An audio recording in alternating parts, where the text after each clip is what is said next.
മെയ്ദിനെ ആ ചെറിയ സ്പാനർ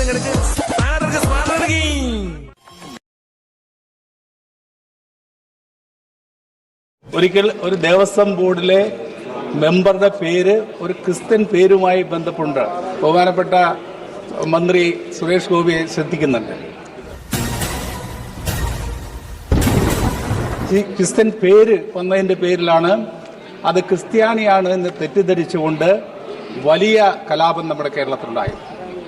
ചാരമാണെന്ന് കരുതി വെറുതെ ചകയാൻ നിൽക്കണ്ട. കനല് കെട്ടിട്ടില്ലെങ്കിൽ പൊള്ളും. Unnecessarily, my name was taken to rake up a certain situation which is worming in the state of Kerala. Right. I will tell you, these people in the Assembly of Kerala have passed a resolution. എന്റെ English correct അല്ലേ ജോസഫേ? Correct തട്ടിക്കോ. അത് ശരിയാ, നമ്മൾ മോശക്കാരാവാൻ പാടില്ലല്ലോ. Tomorrow, after the Rajya Sabha decision, that resolution is going to be drowned in the Arabian Sea. You just wait for this episode. It is happening.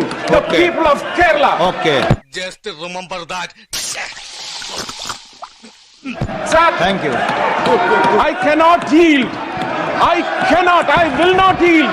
Ortho, I am Bharat Chandran. Just remember that.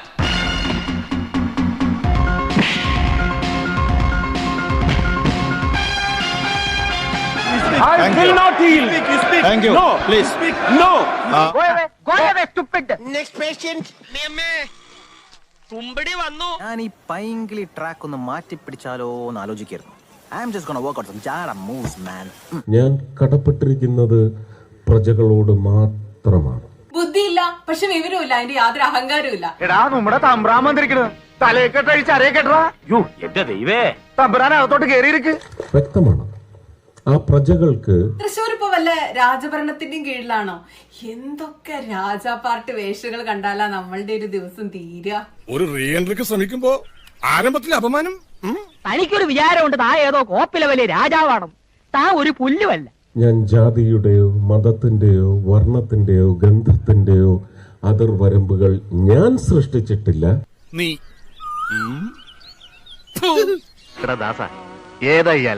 പക്ഷെ ഞാൻ സൃഷ്ടിച്ചു എന്ന നിർബന്ധപൂർവം ദുഷ്ടലാക്കോടെ ഒന്ന് എഴുന്നേറ്റ് ബഹുമാനിക്ക്. രാജാവാ? ഏത് രാജ്യത്തെ? കൊച്ചി രാജ്യത്തെ. ഞങ്ങൾ ഇവിടുത്തെ രാജാക്കന്മാരാണ്. അത് അവതരിപ്പിക്കുന്നവന്മാർ നാശത്തിലേക്ക്, അത്ര എനിക്ക് പറയാൻ പറ്റും.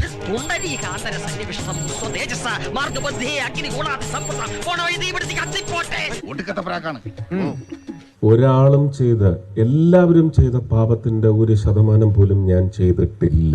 ഫൂളിഷ് ലൈസ് ഒക്കെ എല്ലാവരും വിശ്വസിക്കുന്നു വിചാരിച്ചിട്ടാ സ്വന്തം ഇഷ്ടത്തിന് തട്ടിവിടുന്ന നാക്കെടുത്താന്നുണേ പറയൂ. ഒരേ ഒരിടം തൃശ്ശൂര് മാത്രം പോയപ്പോൾ ഉള്ള പട്ടി ഷോ ആണ് നമ്മളിപ്പോ ഈ കണ്ടുകൊണ്ടിരിക്കുന്നത്. അത് നെഞ്ചത്ത് കൈവച്ച് പറയാൻ സാധിക്കും. ആലോചിച്ചപ്പോഴേ രോഗം എല്ലാം എണീറ്റ് നിൽക്കുന്നു. കഞ്ഞിയും പയറും എടുക്കട്ടെ. ഇത് പറയുമ്പോൾ എൻ്റെ കണ്ണ് നിറയരുതെന്ന് ഞാൻ നല്ല നിശ്ചയത്തോടെ പിടിച്ച് നിന്നുകൊണ്ടാണ് ഞാൻ പറയുന്നത്.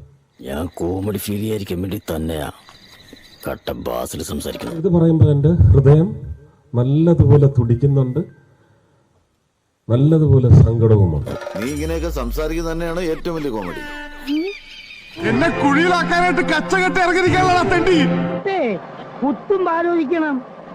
കണ്ട അണ്ടനും അടവണ്ണൊക്കെ വോട്ട് ചെയ്താല് ഇങ്ങനെയൊക്കെ ഉണ്ടാവും. എന്തൊട്ട് മനുഷ്യന്മാരെ ഈശ്വര. സത്യം പറയട്ടെ അണ്ണ, സിനിമയിൽ അഭിനയിക്കുന്നതാണ് അങ്ങേക്ക് പറ്റിയ പണി. ഞങ്ങൾക്കൊക്കെ ഭയങ്കര ഇഷ്ടമാണ് അങ്ങയുടെ സിനിമ. ഈ രാഷ്ട്രീയം നിങ്ങൾക്ക് പറ്റില്ല, കളഞ്ഞിട്ട് പോണം. ഹേ, ഈ കഴിഞ്ഞ ദിവസങ്ങളിൽ ഇപ്പം കേന്ദ്രമന്ത്രി സുരേഷ് ഗോപിയുടെ പെരുമാറ്റം വലിയ വിമർശനം വന്നിട്ടുണ്ട്. ഒരു വിമർശനം വരുമ്പം കടക്ക് പുറത്തെന്ന് പറയുന്നത് വളരെ മോശമായ വേഗം കെട്ടിപ്പറക്കി സ്ഥലം വിട്ടോ. ഞങ്ങൾ പത്രക്കാരാ, അതുകൊണ്ട് തന്നെയാണ് പറഞ്ഞത്. ഇനി മേലാൽ ഇവിടെ കാര്യം കണ്ട നിന്റെയൊക്കെ ചരമ വാർത്ത ആദ്യം പത്രത്തിൽ കൊടുക്കുന്നത് ഞാനായിരിക്കും. കടക്ക് പുറത്ത് ദൈവമേ, ഇപ്പൊ താഴെ നിന്ന് മനുഷ്യനല്ലേ ഇത്? ഇങ്ങനെ ഇതെങ്ങനെ മുകളിൽ കേറി? ഇതെങ്ങനെ കേറി? കേറിയതല്ല, എന്നെ കേറ്റിയതാ. ഇല്ല, അദ്ദേഹത്തെ കുറിച്ച് ഞാനൊന്നും പറയില്ല. കാരണം അദ്ദേഹത്തെ കുറിച്ച് തെരഞ്ഞെടുപ്പിന് മുമ്പ് ഞാൻ പറഞ്ഞു എന്തോ കുത്തി പറയുന്ന പോലെ എനിക്ക് ഫീൽ ചെയ്യുന്നുണ്ട് കേട്ടോ. ഞാൻ ഇങ്ങനെയൊക്കെ ആയിരിക്കും എന്ന് പറഞ്ഞപ്പോൾ സാരമില്ല എന്ന് വിചാരിച്ചപ്പോൾ ഇനിയിപ്പോൾ എല്ലാവരും അനുഭവിച്ചോളുക എന്നുള്ളതേ ഉള്ളൂ. ഇങ്ങനെ ഈ പറഞ്ഞതിന് വേറൊരർത്ഥം ഇല്ലേ? ഏയ് അങ്ങനെ പ്രത്യേകിച്ച് അർത്ഥമൊന്നുമില്ല. ഇങ്ങനെ ഞാൻ പറഞ്ഞതിൽ എന്തിനും തെറ്റി? ഞാൻ എൻ്റെ തെരഞ്ഞെടുപ്പിന് മുമ്പ് എൻ്റെ പ്രസംഗങ്ങൾ കേട്ട് പലരും കണ്ട് എന്തിനാണ് നിങ്ങൾ അങ്ങനെ പറഞ്ഞതെന്നൊക്കെ ചോദിച്ചിട്ടുണ്ട്. ഞാൻ പറഞ്ഞല്ലോ ഒരു അബദ്ധം. അബദ്ധങ്ങളുടെ ഒരു ഘോഷയാത്ര തന്നെയാണല്ലോ നിന്റെ ജീവിതം. ഇപ്പോൾ എന്താ കുഴപ്പം എന്ന് ചോദിച്ച ഒരാൾ ഇന്നലെ എൻ്റെ അടുത്ത്. അപ്പോൾ ഞാൻ അതിനിപ്പോ നമ്മളല്ല നീ ഒറ്റൊരുത്തനെ ഓവറാക്കി ചളമാക്കിയത്. പറഞ്ഞ് അദ്ദേഹത്തിനല്ല കുഴപ്പം, തിരഞ്ഞെടുത്ത തൃശ്ശൂരുകാർക്കാണ് അബദ്ധം പറ്റിയത് എന്ന് പറഞ്ഞു. നീ ഇങ്ങനെ നിരാശപ്പെടാതെ. നിരാശയല്ലടാ, നിന്നെ പോലത്തെ ഒരു മരമണ്ടന്റെ കൂടെ ഇങ്ങനെ ഒരു മണ്ടത്തരത്തിന് ഇറങ്ങി തിരിച്ചല്ലോ ഓർത്ത് ചെയ്തു പോയത്. പട്ടിയുടെ വാല് 12 കാലം കൊള്ളിട്ടിട്ട് എന്താ കാര്യം? പട്ടിക്ക് കൂടി തോന്നണ്ടേ അത് നിവർത്തിയെടുക്കണമെന്ന്? ഇപ്പോൾ എന്ത് പറയാനാണ് ഞാൻ?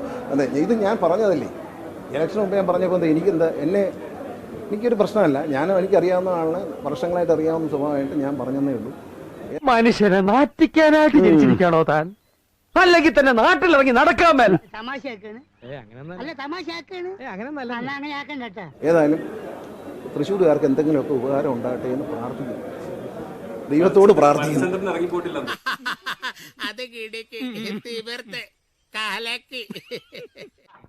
പാച്ചേട്ടാ അവമാനിക്കരുത്, ഞാൻ നല്ലൊരു കുടുംബത്തിൽ പറഞ്ഞവനാണ്. നീ നല്ല കുടുംബത്തിൽ പറഞ്ഞു, ഞാൻ പിന്നെ മറ്റേ കുടുംബത്തിൽ പറഞ്ഞാണല്ലോ. വർഷങ്ങൾക്ക് മുമ്പ് ഇദ്ദേഹം പരചന്ദ്രനായിട്ട് അഭിനയിച്ച ശേഷം ഇദ്ദേഹത്തിന്റെ കാറിന്റെ പുറയിൽ എപ്പോഴും ഒരു SP-യുടെ തൊപ്പി ഉണ്ടായിരുന്നു. അതെന്തിനാടാ പന്നി ഇപ്പൊ പറഞ്ഞതല്ല, പിന്നീട് വരെ അവസരം കിട്ടിയില്ലെങ്കിൽ ഞാൻ നിനക്ക് എന്ത് ദ്രോഹം ചെയ്തതാ? എന്റെ കാലനായിട്ടാണോ അവന്റെ കൊണ്ട് കെട്ടിയെടുത്തിരിക്കുന്നത്? അത്രയും പറയാനുള്ളൂ. ഇറങ്ങിപ്പോയോ കയറി വന്നൊന്നും എനിക്കറിഞ്ഞൂടാ. അങ്ങനെ ഒരു സാധനം ഉണ്ടായിരുന്നു. അത് തിരുവനന്തപുരത്തുള്ളവർക്ക് അറിയാം, കണ്ടിട്ടുള്ളവർക്ക് എല്ലാവർക്കും അറിയാം. ചോദിച്ചാൽ പറഞ്ഞു തരും.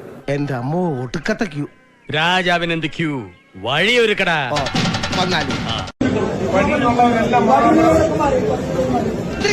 രാജാവാ? രാജാവാ? ഏത് രാജ്യത്തെ? കൊച്ചി രാജ്യത്തെ. ഞങ്ങൾ ഇവിടുത്തെ രാജാക്കന്മാരാണ്.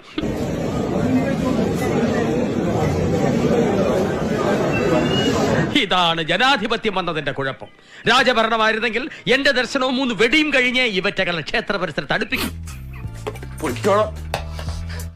ദാസപ്പോ എന്നെ ശരിക്കൊന്ന് ശ്രദ്ധിച്ചേ. എന്റെ പെരുമാറ്റത്തില് എന്തെങ്കിലും പന്തികളുണ്ടോന്ന് ഒന്നും നോക്കിക്കേ. ചേട്ടാ ചേട്ടാ കാട്ടോർമ്മ ചേട്ടാ, കാക്കിയിട്ടാൽ താൻ ഒരു ചക്രവർത്തിയാണെന്നാണ് അവന്റെ ഒക്കെ ഒരു ധാരണ. വെളിയിറങ്ങി BJP-കാരനൊന്ന് പറയാ ഒരു നാണക്കേട് സഹിക്കാൻ പറ്റില്ല. അത് നിങ്ങൾക്ക് അനുഭവിക്കുമ്പോഴേ മനസ്സിലാവും. ഇയാൾക്ക് വട്ടാണ്. നീ ഒരു സൈക്യാട്രിസ്റ്റിനെ കാണുന്നത് നല്ലതാണ്. ഭ്രാന്താണെന്നല്ല ഞാൻ പറയുന്നത്. പെരുമാറ്റത്തിൽ ഇത്തിരി പ്രശ്നമുണ്ടല്ലോ. അപ്പൊ എളുപ്പം ചികിത്സിക്കണല്ലോ. ചികിത്സിക്കാം. എന്തായിരിക്കും ഇയാളുടെ ശരിക്കും പ്രശ്നം? മൂലക്കുരു വല്ലതായിരിക്കും. ഇരിക്കപ്പുറതി കിട്ടുന്നില്ല, കസേര എടുത്ത് നടക്കുക. തമ്പുരാനാവേണ്ടത് എന്റെ ആവശ്യമായി പോയില്ലേ? ഞാൻ മണ്ടന്മാർക്ക് ഒരു അസോസിയേഷൻ രൂപീകരിക്കുന്നുണ്ട്. സാർ അതിന്റെ ആജീവനാന്ത പ്രസിഡന്റ് ആയ കൊള്ളാം.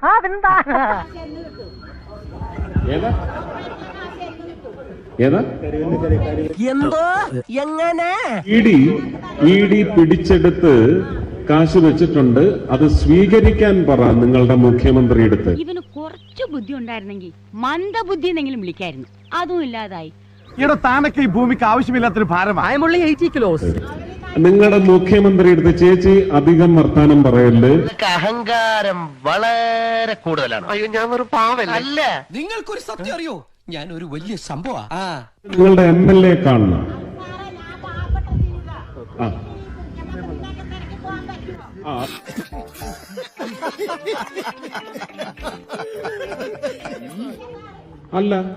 അല്ലല്ല, ഞാൻ ഈ രാജ്യത്തിന്റെ മന്ത്രിയാണ്. ഒന്ന് എഴുന്നേറ്റ് ബഹുമാനിക്ക്. ഞാനൊരു വലിയ സംഭവം അല്ലേ? വേറെ ആരും ഇല്ലെങ്കിൽ കാണാനുള്ള അറിവൊന്നും എനിക്കില്ല. ഇപ്പൊ പറഞ്ഞു ഞാൻ മന്ത്രിനെ എവിടെ ചെന്ന് അന്വേഷിക്കാനാ? വല്ല കാര്യമുണ്ടോ? എന്തിനാണ് ഇങ്ങനെ ഇല്ലാന്ന് നടക്കണേ? ഇത്രയും കാലത്തിനടുക്ക് അന്നെ പോലൊരു മോയിന്റിനെ നമ്മൾ കണ്ടില്ലേ?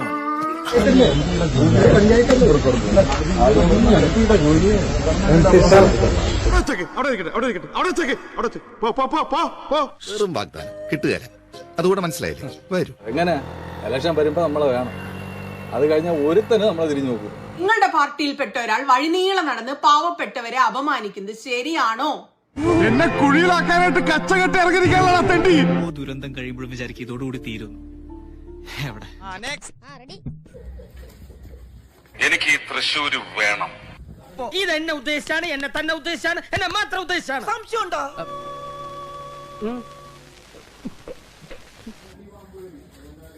എനിക്ക് ഈ തൃശ്ശൂര് വേണം.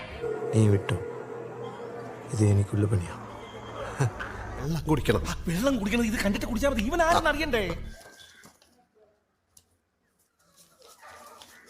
ഈ തൃശ്ശൂര് ഞാനിങ്ങ് എടുക്കുക. അപ്പൊ ഈ സാധനം ഞാൻ എടുക്കുകയാണ്. ഇത് മനഃപൂർവ്വം കരുതിക്കുട്ടി എന്നെ കരിവാരി തേക്കാനുള്ള ശ്രമമാണ് സാർ. എന്റെ വഴി എന്റെ അവകാശമാണ്. പ്ലീസ് ഞാൻ മാത്രമല്ല, അവരെല്ലാവരും അവര് തട്ടണമെന്ന് പറഞ്ഞ് ഞാൻ ഇങ്ങനെ ആരും മുട്ടാറില്ല. അത് പാമ്പിനെയാണ് നീ നോവിച്ചത്. അതും വെറും പാമ്പല്ല, മൂർഖൻ. അതും വെറും മൂർഖനല്ല, കരിമൂർഖൻ. എന്റെ വാങ്ങി കാശ് അപ്പൊ സൗകര്യമില്ല പറയാൻ. Ask her to move back. Ask her to move back. കൊന്നിട്ടോണം.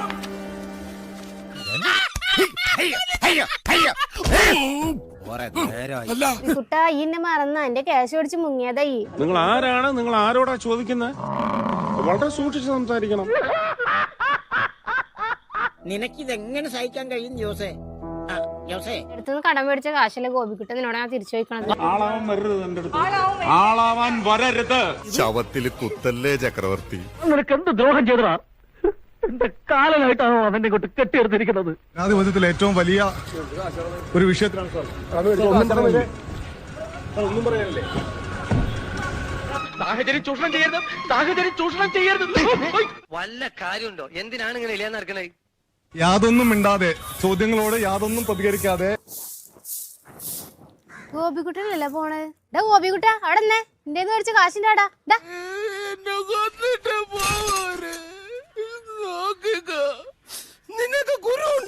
നീ എന്തിനാണ് റോട്ടിൽ കൂടെ പോണ ഏണിയൊക്കെ പിടിക്കണത്? നാട്ടുകാരെ കൊണ്ട് പറയിപ്പിക്കാൻ വേണ്ടിട്ട്. ഒരു മനുഷ്യനെ ഇറക്കി വിട്ടു അപമാനിച്ചിട്ട് ഞാൻ തിരിച്ചു വരും. വെല്ലുവിളിക്കുന്നു. എന്തോ എങ്ങനെ? നിങ്ങൾ ആരാണ്? നിങ്ങൾ ആരോടാ ചോദിക്കുന്നത്? വളരെ സൂക്ഷിച്ച് സംസാരിക്കണം. എന്നോടൊന്നും മിണ്ടാതെ ഇറങ്ങി പോയതാണല്ലോ രാവിലെ. അത്രേ ഉള്ളൂ. ഇപ്പോഴും ഒന്നും മിണ്ടുന്നില്ലെന്നേ ഉള്ളൂ, അല്ലാതെ വേറെ ഞാനൊക്കെടൊന്നുമില്ല. മിണ്ടുന്നില്ലേ? മിണ്ടാമയ്യേ. അയ്യോ, എയിംസുമായി ബന്ധപ്പെട്ട് എന്താ ഗോവിന്ദൻകുട്ടി, തന്റെ നാവ് ഇറങ്ങിപ്പോയോ? ഈ കുട്ടി മിണ്ടിട്ടില്ല. പറങ്ങട് നീ ഇപ്പൊ ചോദിച്ചതേ ഒരു ആദ്യം ഊള ആൻസറാ. മിണ്ടാതെ ഉരിയാടാതെ അവൻ എന്തു കൊടുത്താലും ഒന്നും മിണ്ടില്ല, എന്തു പറഞ്ഞാലും കേൾക്കുകയില്ല. എന്താ പൊട്ടനാ? അതെ, പൊട്ടനാ എന്ന് വെച്ച് അതിന്റെ അഹംഭാവം അവനില്ലട്ടാ. എന്താ രണ്ടുപേരും ഒന്നും മിണ്ടാ നിൽക്കുന്നത്? ഞങ്ങളൊന്നും കാണുന്നുമില്ല, കേൾക്കുന്നുമില്ല. ഞങ്ങൾ ബദിരനും മൂകനുമാണ്. തെറ്റെന്റെ ഭാഗത്താ.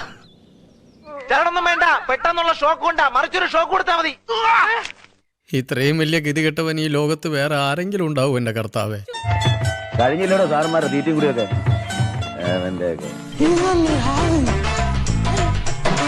ഇത് എന്നെ ഉദ്ദേശിച്ചാണ്, എന്നെ തന്നെ ഉദ്ദേശിച്ചാണ്, എന്നെ മാത്രം ഉദ്ദേശിച്ചാണ്. സംശയമുണ്ടോ? I M Ramadevan Nayanar. അതിന് ആനന്ദ വേണം, തന്നെ തൊഴണോ?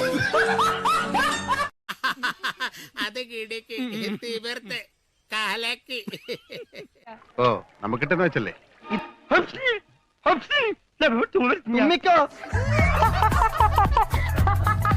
ഭയങ്കര വൃത്തിക്കാരനാ. ആണോ? ഭയങ്കര വൃത്തിക്കാരനാ. അതായത് പുള്ളി നമ്മുടെ ദേഹത്ത് മുടിയുള്ള ഒരു പഴം ഉണ്ടല്ലോ, കുഞ്ഞൂട്ടനെ. കുഞ്ഞൂട്ടല്ല, റംബൂട്ടാൻ.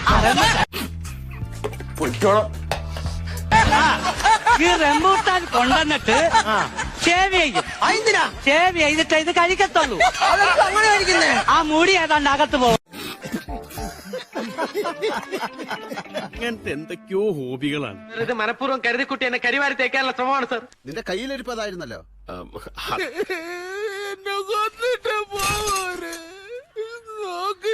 ദൈവത്തിന്റെ സ്വന്തം നാട് തിളച്ചു മറിയുകയാണ്.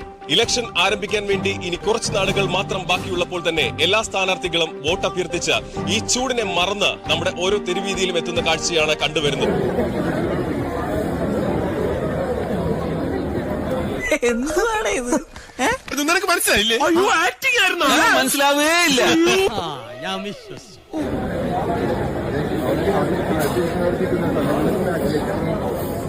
ഇത് രാഷ്ട്രീയം തന്നെയല്ല, എന്നോട് കോമഡി ഷോ എന്നല്ലോ ഇത് കോമഡി ഷോ തന്നെയാണോ? ഇത് കോമഡി കഴിഞ്ഞില്ല ഇനി കൊറേ ഉണ്ട്. ചിരിച്ചിരി നമ്മൾ മണ്ണ് തപ്പും.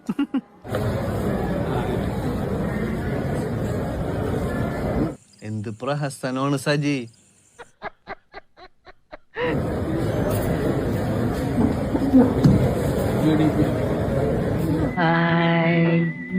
ഇനിയെങ്കിലും നിനക്ക് ഈ പരിപാടിയൊക്കെ നിർത്തിക്കൂടെ? നിർത്തണമെന്നുണ്ട്, പക്ഷെ പറ്റണ്ടേ?